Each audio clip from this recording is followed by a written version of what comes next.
Thank you, choir, for the message of song. Let us bow our heads and let us pray. Lord, as we meditate your words this morning, we ask and invoke your Spirit to be with us. Help us to understand and continue to speak to us. And we will listen, Lord. We ask this in the name of Christ. Amen.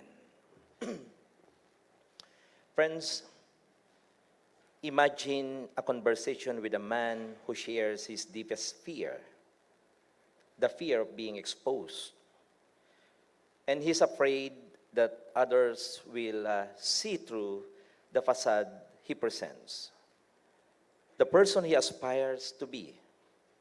And beneath of this fear, he is aware of the vulnerabilities in his life. And he understands that the truth that a divided house cannot endure and a split kingdom will ultimately fall. Friends, the text, the gospel that we read a while ago in Mark, from the beginning of his ministry, as stated in the Gospel of Mark, our Lord Jesus Christ has dealt with divided houses and kingdoms. He has cast out demons, healed Peter's mother-in-law, cleansed a leper, and caused a person with paralysis to walk. The houses and kingdoms of these people are divided. The strong man has invaded their homes.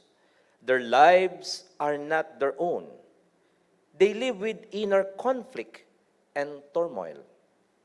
They have been separated from their community and all that has given them security and identity. Their outer conditions of illness, paralysis, and possession point to the inner conflict. The battle between health and disease, not just physically, but more importantly, spiritually.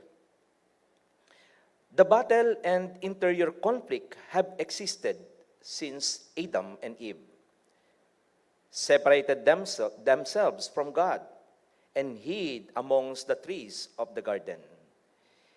It is seen in Israel wanting a king so it can be like all the other nations, forgetting that it has a unique calling, that it is to be different from other nations.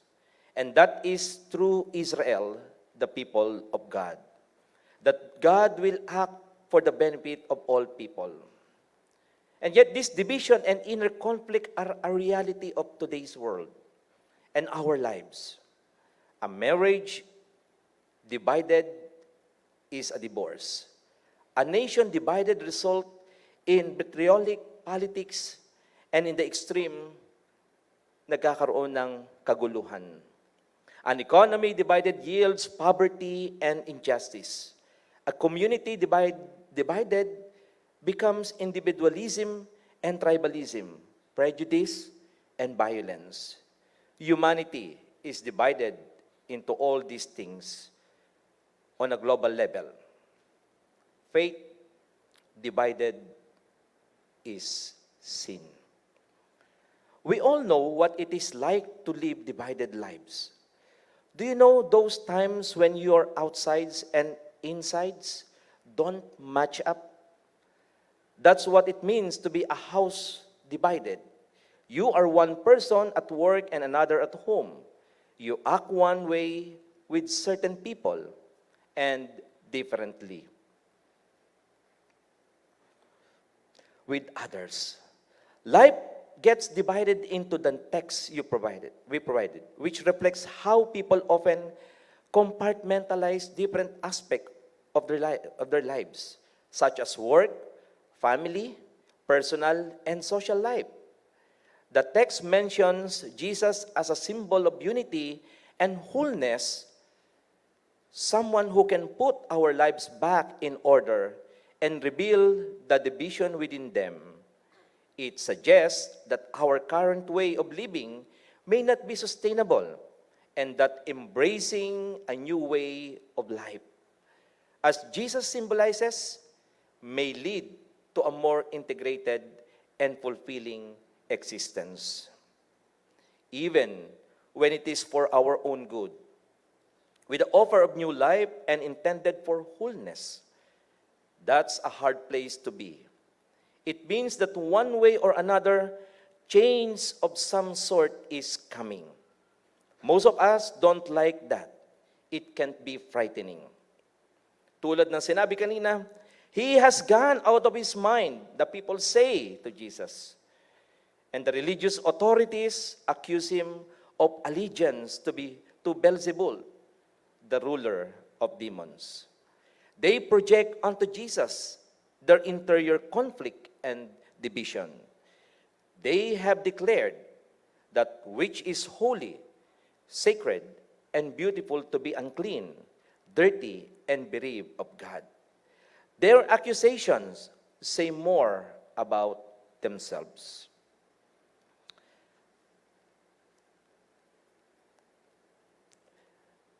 And their accusations reveal the depth of the conflict and divisions within.